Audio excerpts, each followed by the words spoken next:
Hello students, welcome to online platform of MGCI Fighter 2.0 Perfect Scorer for Biology। बच्चों पिछले lecture में हम molecular basis of inheritance search for genetic material देख चुके हैं। Now same content we have to read from the NCERT.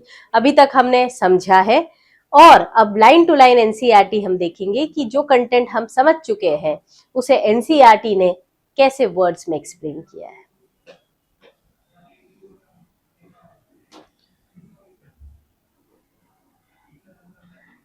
ठीक है, now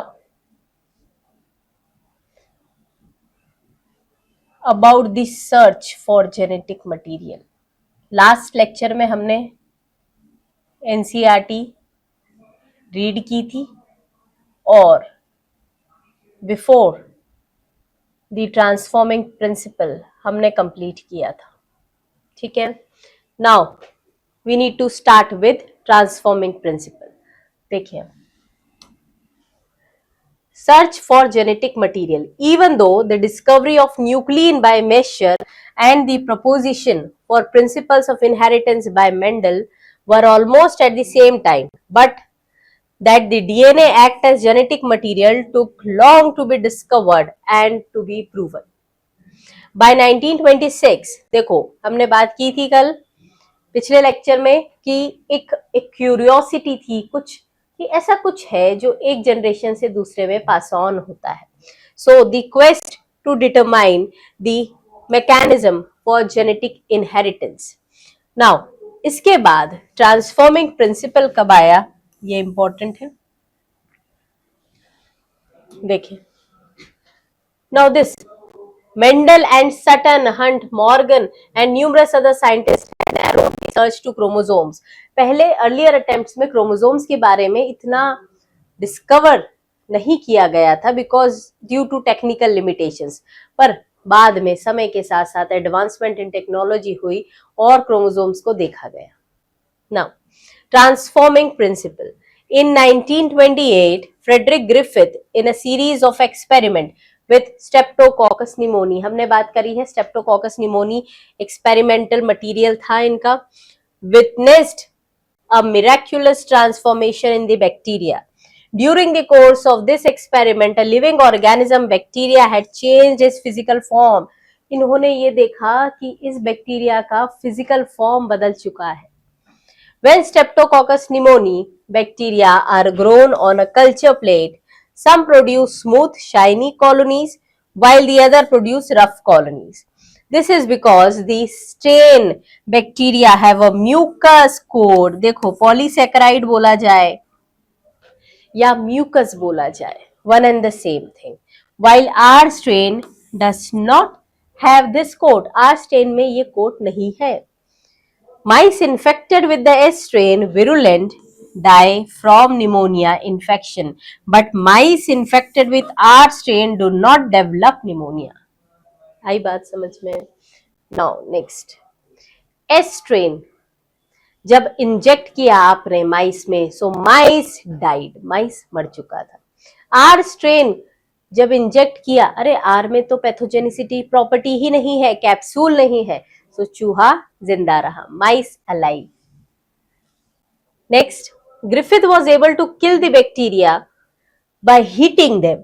He observed that heat killed S strain injected into the mice did not kill them.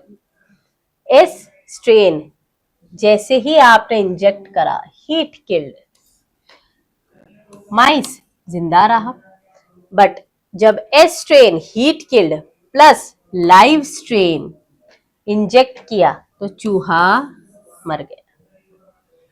ठीक है, now next, अब ये देखना है आपको कि injected a mixture of heat killed S and live R into bacteria into the mice and the mice died. Moreover, he recovered, ये line हमने लिखी थी, he recovered live S from the dead mice. He concluded that the R strain bacteria had somehow been transformed by heat killed S strain. मतलब किसने किसको बदला है? S strain ने चेंज किया है R को और अपनी तरह बना दिया। had enabled the R strain to synthesize a smooth polysaccharide coat and become virulent. This must be due to transfer of genetic material. ऐसा ये ट्रांसफॉर्मेशन क्यों हुआ? जेनेटिक मटेरियल के ट्रांसफर के कारण से. However, the biochemical nature of genetic material was not defined from this experiment. जो biochemical nature है कि जेनेटिक मटेरियल डीएनए है, प्रोटीन है, आरएनए है, इसके बारे में कुछ पता नहीं था. अब देखिए कि बायोकेमिकल नेचर को एक्सप्लेन करने वाले biochemical characteristics was explained by three scientists, Avery, MacLeod and McCarthy. यहाँ पर क्या देखा? The genetic material was thought to be protein. They worked to determine the biochemical nature. They purified biochemicals, proteins, DNA, RNA from the heat killed S to see which one could transform the R strain bacteria. They discovered that DNA alone from the S bacteria caused R bacteria to be transformed. They also discovered that protein digesting enzymes, proteases, and RNA digesting enzyme, RNAs, did not affect transformation. आई बात समझ में? Protein digesting enzyme transformation को affect नहीं करना, मतलब transformation मतलब बदलाव होना, चूहे का मरना. पर अगर कुछ ऐसा हो कि चूहा जिंदा रहे, उसे हम बोलेंगे ट्रांसफॉर्मेशन अफेक्टेड. और अगर चूहा एज इन द एक्सपेरिमेंट मर जाए तो ट्रांसफॉर्मेशन नॉट अफेक्टेड. यहां पर देखो, अगर प्रोटीन को तोड़ दिया, अगर आरएनए को तोड़ दिया, सो ट्रांसफॉर्मेशन was not affected. क्यों? क्योंकि जो बदलने वाला था वो था DNA. Digestion with DNS inhibit transformation, transformation को रोक दिया.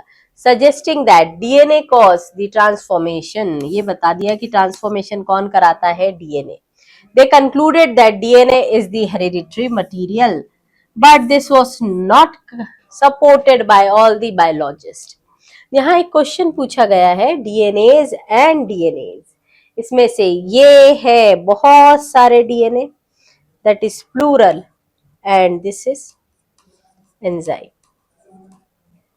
ठीक है, तो एक मेनी डीएनए और एक क्या है? Enzyme. Next, genetic material is DNA. ठीक है, द अनइक्विवोकल प्रूफ, ये लाइन नीट में आ चुकी है. Unequivocal proof of DNA as the genetic material came out from the experiment of Alfred Hershey and Martha Chase, 1952. They worked with viruses that infect bacteria, और ऐसे viruses को हम बोलते हैं bacteriophages.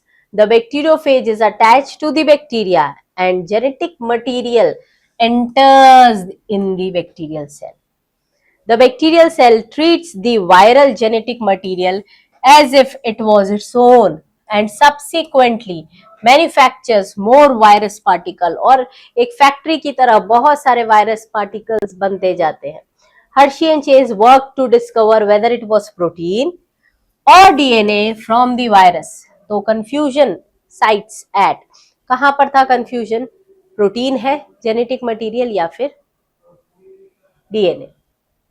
They grew some viruses on a medium that contained radioactive phosphorus and some enters on the medium that contained radioactive sulfur.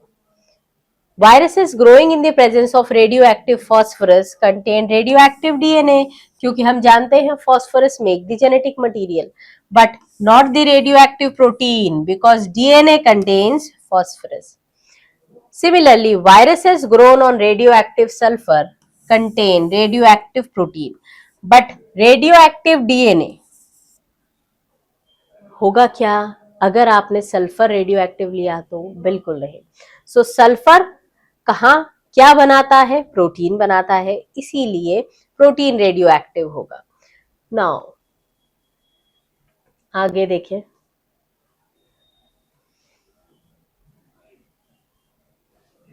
radioactive phages were allowed to attach to E. coli bacteria. तो सबसे पहले हमने infection कराया, हमने क्या, Hershey and Chase ने कराया infection. Then the infection proceeded, धीरे धीरे viral coats were removed from the bacteria by agitating them in the blender. तो आपने उसे मिक्स करके आपने इस तरीके से टेस्ट ट्यूब के अंदर एजिटेशन किया कि प्रोटीन कोट हट जाए. Now the virus particles were separated from the bacteria by spinning them in the centrifuge. अब आपको वायरस पार्टिकल्स को मतलब बैक्टीरियोफेजेस को बैक्टीरिया की सेल से सेपरेट करना है. Bacteria which was infected with the virus that had radioactive DNA were radioactive, indicating the DNA was the material that passed from the virus to the bacteria.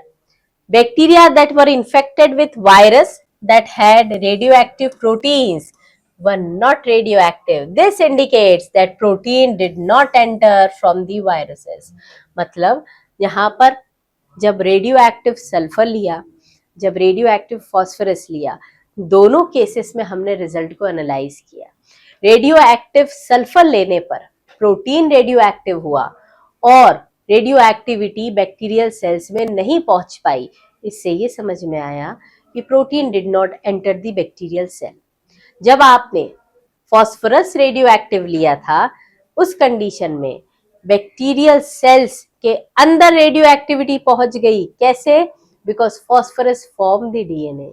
और अगर DNA cell के अंदर चला गया तो हमें ये समझ में आया कि DNA is the genetic material. तो यहाँ पर डायग्रामेटिकली एक्सप्लेन किया है. देखो, red coloured for radio activity, ये दो स्ट्रेन्स अलग अलग ग्रो कर रहे हैं अलग अलग मीडियम में. S35 में ग्रो किया है और उधर P32 में ग्रो किया है. जहां S35 में ग्रो किया था प्रोटीन रेडियो एक्टिव हुआ था बट बैक्टीरियल सेल्स में रेडियो एक्टिविटी नहीं दिखी. सुपरनेटेंट में दिखी क्योंकि प्रोटीन कोट ऊपर रह जाता है. बट अगर फॉस्फोरस लिया आपने P32, so radioactivity entered in the cell but supernatant में रेडियो एक्टिविटी नहीं दिखी. नाउ जब पता लग चुका है कि DNA is the genetic material and in the some cases viruses में RNA also act as genetic material. यहाँ हम बात करेंगे कि जेनेटिक मटेरियल में ऐसा होता क्या है. So from the foregoing discussion, it is clear that the debate between protein versus DNA as the genetic material was unequivocally resolved from Hershey and Chase experiment. It became an establishment fact that it is the DNA, पता चल चुका है, it is the DNA that act as genetic material.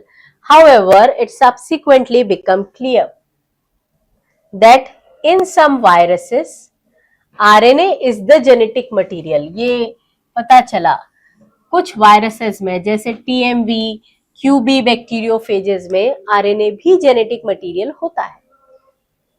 Answer to some of the questions such as why DNA is the predominant genetic material whereas RNA forms the dynamic function of messenger and adapter has to be found from differences.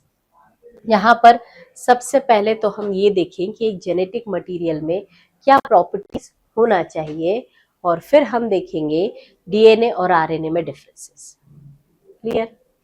Now can you recall two chemical difference. हाँ, हम अभी हम पूरे बहुत सारे, दो नहीं बहुत सारे बात करेंगे.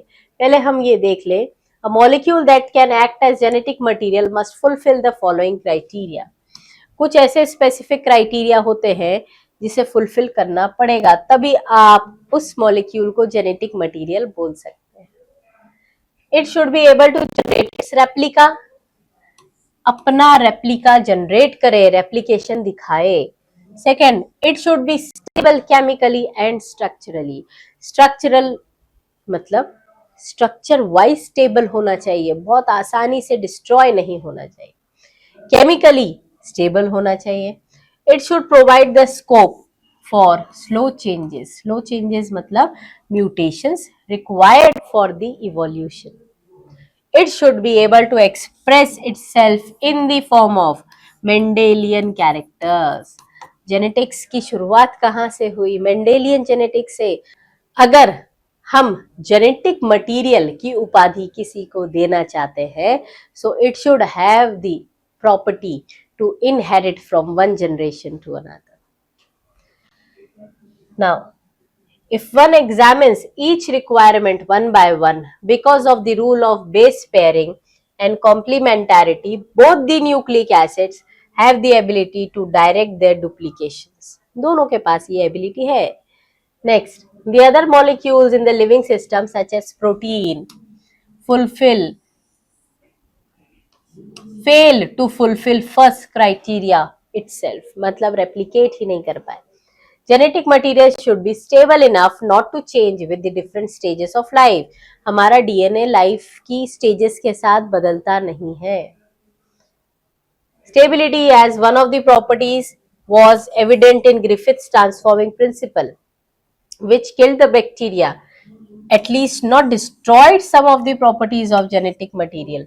This now can easily be explained in the light of DNA, that the two strands being complementary, if separated by heating, come together when appropriate conditions are provided. तो denaturation में क्या होता है, हम देखते हैं ना, डीएनए के दो स्ट्रैंड सेपरेट हो जाते हैं. अगर आपने हाई टेम्परेचर दिया, हाइड्रोजन बॉन्ड टूटेंगे, दोनों डीएनए के स्ट्रैंड सेपरेट हो जाएंगे. Now, further, 2OH group present at every nucleotide in RNA is reactive group and makes RNA labile and easily degradable. मतलब RNA को ज्यादा reactive बना देता है ये extra OH. DNA chemically is less reactive and structurally more stable when compared to RNA. So among the two nucleic acid, better genetic material is DNA. DNA is the better genetic material. In fact, the presence of thymine at the place of uracil also confers stability. Thymine comparatively ज़्यादा stable है. Both DNA and RNA are able to mutate. दोनों mutation दिखा सकते हैं, but क्योंकि RNA unstable है, it mutate at faster rate.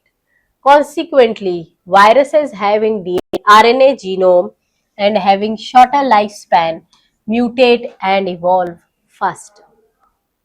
RNA can directly code for the synthesis of protein, hence can easily express the characters. DNA, however, is dependent on RNA for the synthesis of protein. The protein synthesizing machinery has evolved around RNA. तो अब ये समझ में आया कि दोनों में major differences क्या है.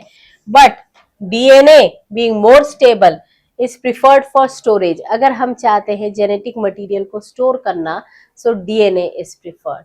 बट अगर ट्रांसफर करना चाहते हैं इंफॉर्मेशन को, देन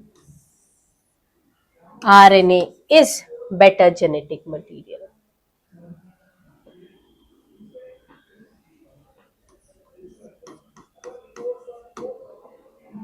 डीएनए,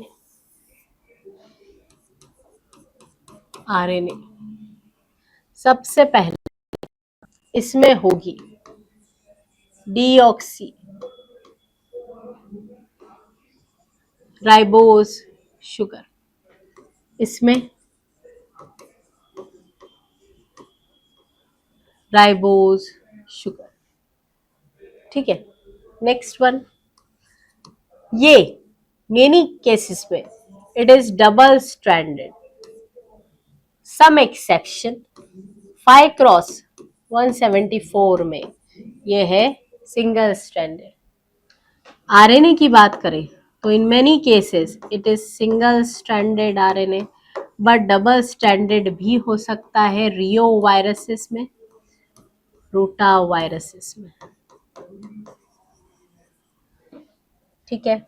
नाउ यहां पर थाइमीन है जो ज्यादा स्टेबल है. आरएनए में in place of thymine it is uracil. इधर नो एक्स्ट्रा ओएच, यहां पर कोई एक्स्ट्रा OH नहीं है, पर इट कंटेन एक्स्ट्रा OH। कहां पर? At 2' position. कहां पर है बेटा? सेकेंड पोजीशन पे। नेक्स्ट, फिफ्थ वन, जब डीएनए की बात करें तो डीएनए में जो अगर म्यूटेशन देखा जाए, सो ज्यादा म्यूटेशन मिलेगा आरएनए में। क्यों? क्योंकि DNA is stable, RNA is reactive, less prone to mutation.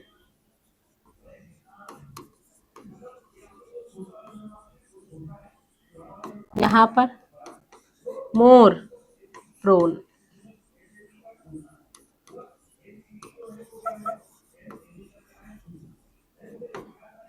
Mutation के चांसेस ज्यादा है। ये मेजॉरिटी में हेरिडिटरी मटेरियल है। यहां पर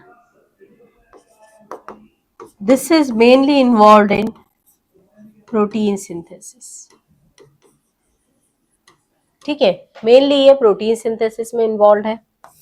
नेक्स्ट वन, डीएनए की बात करें, so it is dependent on RNA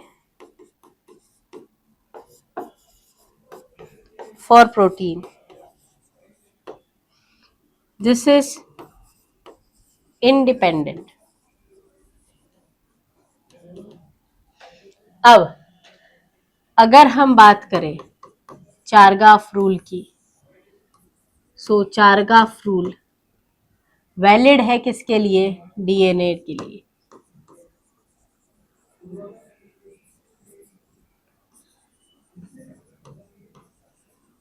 यहां पर not valid. This is used for storage of genetic information.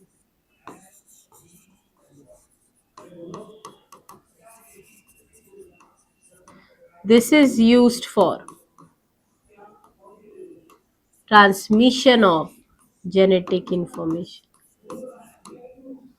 ठीक है, सो एक स्टेबल है, एक ज्यादा रिएक्टिव है, एक जेनेटिक मटेरियल को ट्रांसफर करने में यूज होता है, और एक जेनेटिक मटेरियल या जेनेटिक इंफॉर्मेशन को स्टोर करने में यूज होता है। So these are the major differences in DNA and RNA. Now DNA replication. Central dogma देख लें पहले तो हम। सेंट्रल डोग्मा पहले भी हम डिस्कस कर चुके हैं। सेंट्रल डोग्मा में होता क्या है? Central dogma is the flow of information. Information का फ्लो होगा। यहां पर डीएनए में जो भी इंफॉर्मेशन है वो कॉपी हो सकती है। डीएनए की इंफॉर्मेशन से आरएनए बन सकता है। आरएनए पे जो कोड्स है उसकी मदद से प्रोटीन का फॉर्मेशन हो सकता है, और जो प्रोटीन बनेगा वो डिसाइड करेगा कैरेक्टर्स या फिनोटाइप। तो बच्चों, अब ये सारी स्टेप्स, जितने भी स्टेप्स यहां दिखाई दे रही हैं, से नंबर 1, 2, 3, ये सब हमें पढ़ना है। सबसे पहले हम शुरुआत करते हैं रेप्लिकेशन। ठीक है, रेप्लिकेशन। रेप्लिकेशन का वर्ड मीनिंग क्या है? Replication means formation of new DNA strand. अब नया डीएनए स्ट्रैंड बन रहा है, इंफॉर्मेशन को आपको सेम रखना है, तो आपके लिए कोई ऐसा इम्प्रिंट बनाने वाला कोई सांचा चाहिए। सांचा, दैट इज टेम्पलेट, मोल्ड चाहिए आपको। सो formation of new DNA strand from old template. यहाँ पर डीएनए की कितने स्ट्रैंड्स हैं हमारे पास, हम बात करेंगे प्रोकैरियोट्स में, यूकैरियोट्स में, दोनों में ही डबल स्ट्रैंडेड डीएनए है। सो रेप्लिकेशन की अगर हम बात करें तो डीएस डीएनए के 2 स्ट्रैंड्स हैं। अब ये दोनों ही स्ट्रैंड कॉपी होंगे। कॉपी होने का तरीका क्या होगा? देखो, रेप्लिकेशन के बारे में बताया गया है कि या तो हो सकता है पूरी इंफॉर्मेशन कंजर्व रहे, सारी की सारी इंफॉर्मेशन कंजर्व्ड है, तो कंजर्वेटिव मेथड हो सकता है। जैसे अगर हमारा डीएनए का एक स्ट्रैंड है, ये डीएनए का दूसरा स्ट्रैंड है, कंजर्व होने में क्या हुआ, यही डीएनए एज इट इज अपनी कॉपी बना ले, तो 100% इंफॉर्मेशन इसमें कंजर्व्ड है। पर अगर हम बात करें एक तरीका जिसमें डीएनए के टुकड़े हो गए, दैट मीन्स डिसरप्टिव मेथड।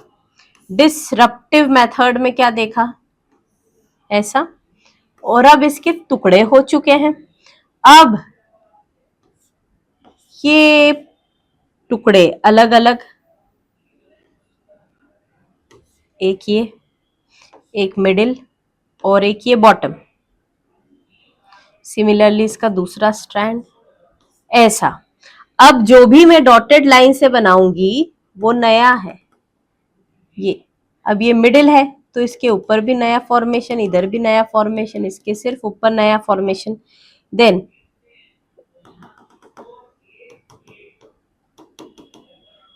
ये देखो कुछ इस तरीके से बनेगा।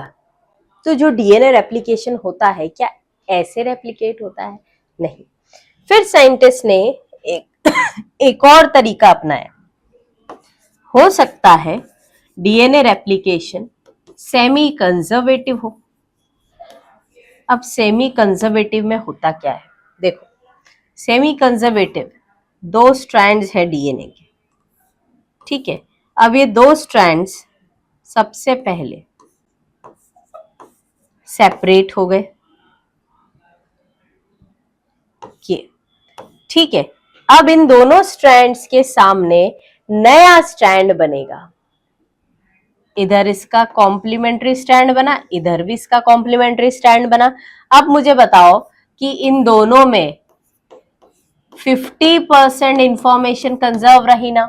2 में से एक स्ट्रैंड पुराना है, एक नया बना, तो दैट इज सेमी कंजर्वेटिव। और डीएनए रेप्लिकेशन सेमी कंजर्वेटिव है, ये बोलने वाले कौन थे? Watson and Crick. Watson and Crick ने ये बोला, stated that DNA replication is semi conservative. DNA replication is semi conservative, ठीक है। तो ये पॉइंट याद रखना है। वॉटसन एंड क्रिक ने ये बताया कि डीएनए रेप्लिकेशन सेमी कंजर्वेटिव है, डन। पर इसे प्रूफ किसने किया कि डीएनए रेप्लिकेशन सेमी कंजर्वेटिव है? तो आगे चलें। Experimental proof.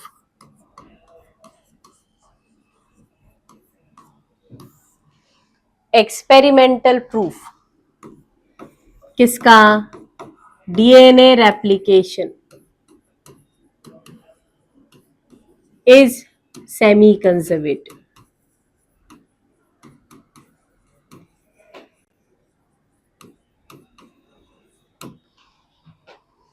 ठीक है, DNA replication is semi conservative. इसका एक्सपेरिमेंटल प्रूफ करने वाले सबसे पहले तो ई कोलाई में प्रूफ किया किसने, और प्लांट में, प्लांट या फिर हम प्लांट का नाम लिख दें वीसिया फाबा ब्रॉड बीन्स, इसमें प्रूफ किसने किया? ई कोलाई में प्रूफ करने वाले थे मिसेल्सन एंड स्टेहा। कौन सा ईयर? 19।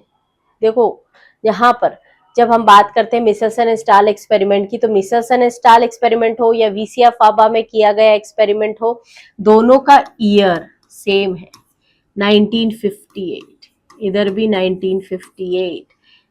किसने किया? Taylor and colleagues. ठीक है, तो ये एक्सपेरिमेंट किया गया इनके द्वारा, टेलर एंड कलीग ने किया था प्लांट में, और ई कोलाई पे किया मिचेल्सन एंड स्टाल ने। Meselson and Stahl experiment is known as most beautiful experiment in the biology, because उसमें जो डिफरेंट रेशियोज मिले थे उसका प्रेजेंटेशन बहुत ही सुंदर था। तो हम सबसे पहले देखेंगे मिचेल्सन एंड स्टाल एक्सपेरिमेंट, ईयर 1958। अब देखना यह है कि एक्सपेरिमेंटल मटेरियल में क्या क्या लिया इन्होंने। सबसे पहले तो E coli, then isotope of nitrogen, दो आइसोटोप लिए, एक था light that is N14 and the other one was heavy that is N50.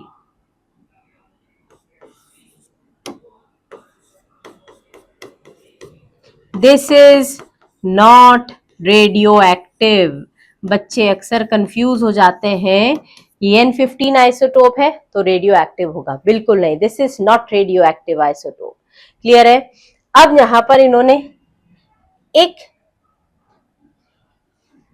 Solution के फॉर्म में लिया NH4Cl। अब नाइट्रोजन को सिंगल नाइट्रोजन एलिमेंटल फॉर्म में थोड़ी देंगे आप मीडियम में देंगे, तो मीडियम में NH4Cl। इसके बाद क्योंकि एक हैवी है और एक लाइट है, तो डेंसिटी बेस्ड ग्रेडियंट या डेंसिटी ग्रेडियंट के आधार पे अगर अलग करना है, सेंट्रीफ्यूगेशन करना है, डेंसिटी ग्रेडियंट सेंट्रीफ्यूगेशन, तो आप क्या यूज करेंगे? CaCl, caesium chloride. क्लियर है? अब एक चीज ध्यान रखें कि इन एक्सपेरिमेंट में सबसे पहले इन्होंने क्या किया? सबसे पहले for many generation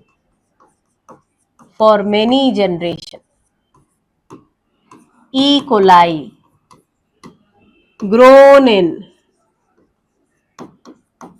N15 medium. E coli किसमें ग्रो किया गया? N15 मीडियम में। अब बेटा N15 मीडियम में जब ग्रो किया तो क्या देखने को मिला?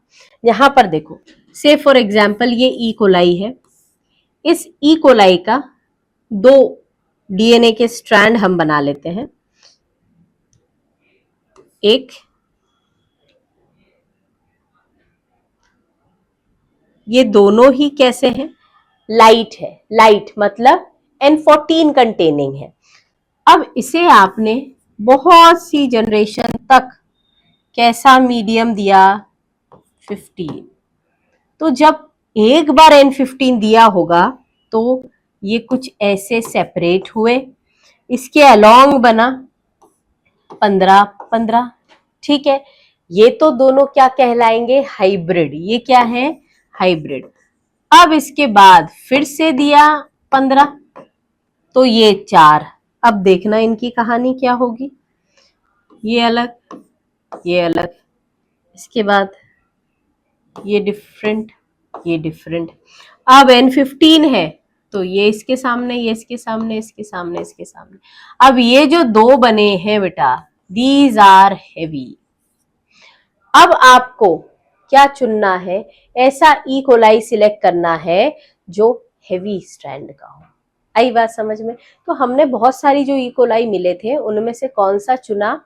जो हैवी था। अब क्या करा इन्होंने? अब हर बार नेक्स्ट स्टेप में provided N14 in subsequent generations, ठीक है, अब देखो क्या किया, हाँ सब्सिक्वेंट जनरेशन्स में क्या प्रोवाइड करा इन्होंने, N14। अब N14 देने पे होगा क्या, अब सीधा सेल हम डीएनए बना रहे हैं। यहां पर आपका 2 हेवी थे, ठीक है, 15-15 थे। अब आपने क्या करना है, आपने दिया 14, ठीक है। अब N14 देने का सोर्स क्या था, NH4Cl, है ना, NH4Cl से दिया आपने।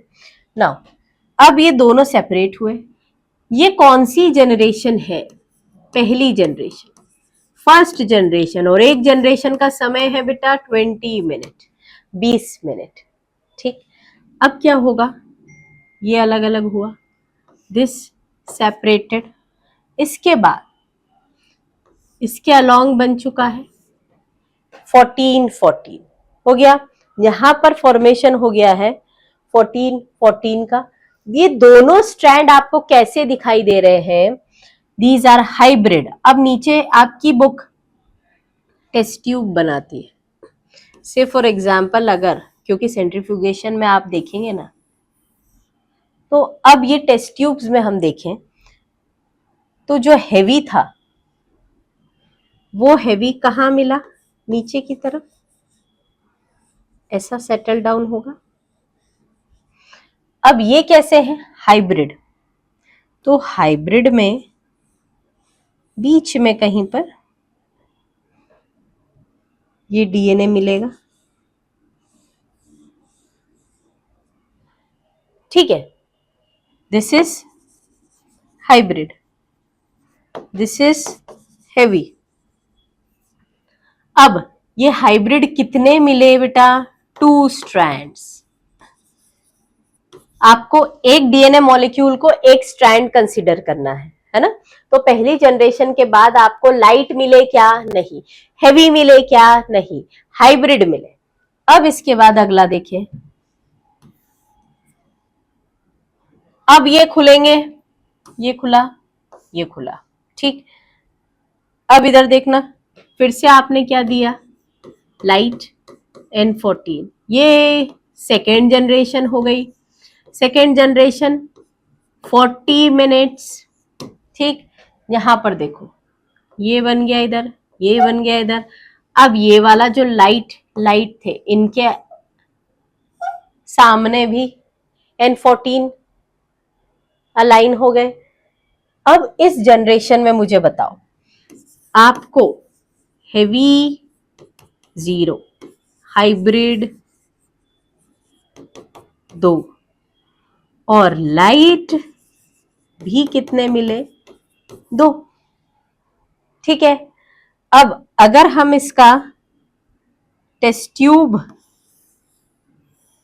देखें तो इसमें लाइट मिल रहे हैं जो ऊपर रहेंगे, और हेवी मिलेगा, हेवी नहीं मिलेगा, सॉरी, हेवी नहीं, यहां पर मिलेगा आपको हाइब्रिड,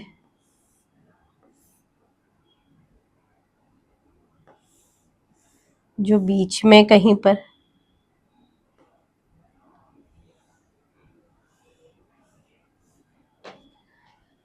ठीक है, इस तरीके से। अब बोला गया और देखो, एक और जनरेशन के बाद, तो यहां पर हमने किया N14 फिर से दिया, कौन सी जनरेशन हो गई ये, third generation, third generation, third generation मतलब 60 मिनट। आपके एनसीईआरटी क्वेश्चन देती है कि 80 मिनट्स के बाद बताओ स्ट्रैंड्स, तो पहले देख लें, इसे सेपरेट कर लो, देखो कुछ नहीं करना, खोलना है इसको, यहां पर ये स्ट्रैंड खुला, ये स्ट्रैंड खुला, इसके जो दूसरे स्ट्रैंड्स थे लाइट वाले वो भी सेपरेट हो गए, सेपरेट हो गए, ये स्ट्रैंड्स सेपरेट हो गए, ये कुछ इस तरीके से। अब N14 दिया तो यहां पर ये बने, देखो, ठीक है। अब यहां पर देखो, हाइब्रिड का नंबर कितना है, 2, हेवी है नहीं, और लाइट स्ट्रैंड्स का नंबर कितना है, 6, लाइट कितना है 6। अब एक और जनरेशन, क्योंकि आपकी बुक बोलती है, फिर से N14 दिया। अब आपको ये कौन सी जनरेशन हो गई, this is 4th generation, and after 80 minutes अब इनको सेपरेट कर लो, ये सेपरेट हो गए। अब इसके बाद ये सारे लाइट वाले स्ट्रैंड्स, इसका अलग हुआ, ये अलग हो गया, ये दो अलग अलग हो गए, ये दो अलग हो गए, ये दो अलग हो गए, अलग हो गए, ये दो अलग हो गए, ये दो अलग हो गए। ठीक है, नाउ अब इनके आसपास N14 देना है, ये N14 14।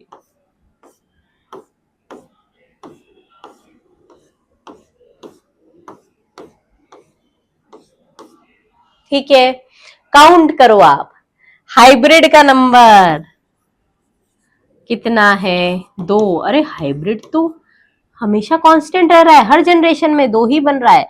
और लाइट स्ट्रैंड्स का नंबर कितना है 14। अगर रेशो पूछा जाए हाइब्रिड इज टू लाइट तो हो जाएगा 1:7। आई बात समझ में? तो ये आपको मिसरसन स्टाल एक्सपेरिमेंट याद रखना है। अब हर बार आप देख रहे हैं कि जो हाइब्रिड बन रहा है वो 2 स्ट्रैंड्स बन रहे हैं। हाइब्रिड में रेशियो दिख रहा है आपको, एक लाइट और एक हेवी, दैट मीन्स 1:2 का रेशियो, 50% इंफॉर्मेशन कंजर्व। और यही तो प्रूफ करना चाह रहे थे मिसरसन स्टाल ने, यही बताया कि DNA replication is semi conservative. हमेशा हर बार जो स्ट्रैंड्स बनेंगे उसमें से एक स्ट्रैंड पुराना होगा, एक डीएनए पॉलीन्यूक्लियोटाइड पुराना और एक नया। बट अगर मान लो एग्जाम में 5 जनरेशन पूछ ले, 6 जनरेशन पूछ ले, फिर क्या आपके पास इतना समय है इस तरीके से क्वेश्चन को सॉल्व करने के लिए? नहीं। ये तो मैंने आपको एक्सप्लेन किया, बट एक इसकी ट्रिक बता देते हैं। देखो, नंबर ऑफ डीएनए मॉलिक्यूल और strand, number of DNA molecule और स्ट्रैंड फ्रॉम 1 ई कोलाई, ये अभी एक ई कोलाई के लिए करा था हमने, ठीक है, इक्वल्स टू, फॉर्मूला है 2⁴n। ठीक है, यहां पर n क्या है, n equals to number of generation. ठीक है, तो अब number of DNA molecule strands, या फिर आप बोल सकते हो टोटल स्ट्रैंड जितने मिले एक ई कोलाई से, उसका फॉर्मूला है 2⁴n। अब यहां पर से for example number of generation है 4, n इक्वल्स टू 4 है। ठीक है, अभी जो हमने केस देखा n इक्वल्स टू 4 का, तो यहां पर हम रखेंगे 2⁴, क्या हो जाएगा, टोटल स्ट्रैंड्स कितने मिले 16, है ना, टोटल 16 थे ना, अभी देखा ना हमने, नहीं याद मैडम, सही बात है, ये देख लो, ये टोटल गिन लो, 7 7 14 15 और 16, टोटल स्ट्रैंड्स कितने थे 16 स्ट्रैंड्स थे, है ना, डबल स्टैंडर्ड गिनते हैं हम। अब ये स्ट्रैंड 16 थे। हमेशा याद रखना, ऑलवेज हाइब्रिड कैसा होगा, टोटल स्ट्रैंड में से hybrid will be 2 constant. Hybrid का नंबर हमेशा 2 स्ट्रैंड्स मिलेंगे, कांस्टेंट मिलेंगे। और अगर आपने इफ N14 प्रोवाइडेड, अगर आपने N14 दिया तो light strand, number of light strand increases. अगर आपने N15 दिया हर जनरेशन में, मतलब मिसरसन स्टाल एक्सपेरिमेंट में तो ये वाला किया था, पर अगर ऐसी कंडीशन दे दें कि हमने शुरुआत में लाइट डीएनए स्ट्रैंड लिया, ई कोलाई लिया और उसे रेप्लिकेट किया हर बार हेवी आइसोटोप में, तब क्या होगा, तब होगा आपने अगर N15 दिया तो उस कंडीशन में कौन से स्ट्रैंड बढ़ेंगे, number of heavy strand increases, number of heavy strand increases। तो आपको कुछ मेहनत नहीं करना पड़ेगी, सीधा जनरेशन नंबर दिया है, और जनरेशन अगर नहीं भी दिया है, समय दिया है आपको से 80 मिनट्स से 100 मिनट्स के बाद, तो आपको पता है अगर 100 मिनट्स के बाद पूछा है तो 100 मिनट्स के बाद मतलब 5 जनरेशन हो गई, एक जनरेशन का समय 20 मिनट होता है ई कोलाई में। तो you can easily calculate the total number of strands. Total number of strands में से हमेशा हाइब्रिड का नंबर 2 रखोगे, और अगर N14 दिया है हर जनरेशन में तो लाइट का नंबर बढ़ेगा, अगर आपने N15 दिया है तो हेवी का नंबर बढ़ेगा। हाँ, अगर जनरेशन में ट्विस्ट कर देते हैं कि एक जनरेशन में 14 दिया, एक में 15 दिया, देन आपको थोड़ा सा उसे ध्यान से करना पड़ेगा, ठीक है, फिर जनरलाइज्ड फॉर्मूला नहीं लगेगा, right. So this was the formula to calculate the total number of strands, hybrid strands. ये सब एक ई कोलाई के लिए है। अगर मान लो पूछा कि 10 ई कोलाई के लिए बताओ, तो आप इंटू 10 कर देंगे, या फिर आपको बताओ एक ऐसी कंडीशन दे दी, गिवन आपको बताया गया कि हाइब्रिड स्ट्रैंड्स कितने मिले, 20, है ना, और फिर आपको बताया है, ये नहीं बताया कि कितनी बैक्टीरिया की सेल ली है, हाइब्रिड स्ट्रैंड्स 20 मिले, फिर आपसे पूछा है कि N14 अगर दिया गया तो कितने नंबर ऑफ लाइट स्ट्रैंड्स मिलेंगे। तो बेटा इसको कैसे निकालेंगे, हाइब्रिड का नंबर आप जानते हो, हर जनरेशन में हाइब्रिड का नंबर कितना मिलता है, डबल। यहाँ 20 मिला है ना, 20 हाइब्रिड स्ट्रैंड्स मिल रहे हैं। अब 1 से 2 मिलते हैं, तो यहाँ पर सोचो अगर एक ई कोलाई सेल से 2 मिलते हैं तो कितनी ई कोलाई सेल होगी जिससे 20 हाइब्रिड मिल रहे हैं। तो x की वैल्यू क्या आ गई, कितना सिंपल मैथ्स है, 10। तो 10 ई कोलाई है। देखो, तो इसमें कैसे कैलकुलेट करना है हमें, सबसे इंपॉर्टेंट आपको मीडियम पता होना चाहिए कि ओरिजिनली स्टार्ट किस मीडियम से करा, फिर आपने लाइट, अगर N14 दिया है तो लाइट स्ट्रैंड का नंबर बढ़ता जाएगा, हाइब्रिड हमेशा कांस्टेंट रहेगा। एक ई कोलाई के लिए दिया है, अगर ज्यादा के लिए अगर पूछा है तो आप उस टर्म से मल्टीप्लाई कर दोगे। हाँ, आपको कैसे पता कितनी बैक्टीरिया की सेल यूज करी है, हाइब्रिड से पता लगा लेना। जैसे यहाँ 20 है तो यहाँ पर 10 ई कोलाई यूज किया होगा, इसीलिए आपको डबल नंबर या दो हाइब्रिड स्ट्रैंड्स मिल रहे थे, तो उसे साइमल्टेनियसली आपको ऐसे कैलकुलेट करना है। Similar experiment was performed by, ऐसा ही एक्सपेरिमेंट सेम किसने किया, टेलर एंड कलीग। बस आपको इतना याद रखना है, यहाँ पे इन्होंने रेडियो एक्टिव थाइमिडीन यूज करा, रेडियो एक्टिव थाइमिडीन, ठीक है, रेडियो एक्टिव थाइमिडीन यूज करा। हमने जो मिसरसन-स्टाल एक्सपेरिमेंट देखा वहां पर कोई रेडियो एक्टिव एलिमेंट यूज नहीं करा था, वहां पे सीधा क्या यूज किया गया था, हेवी एंड लाइट। आई बात समझ में। तो दिस कंप्लीट्स द रेप्लिकेशन, और रेप्लिकेशन के बाद हम देखने वाले हैं रेप्लिकेशन मशीनरी।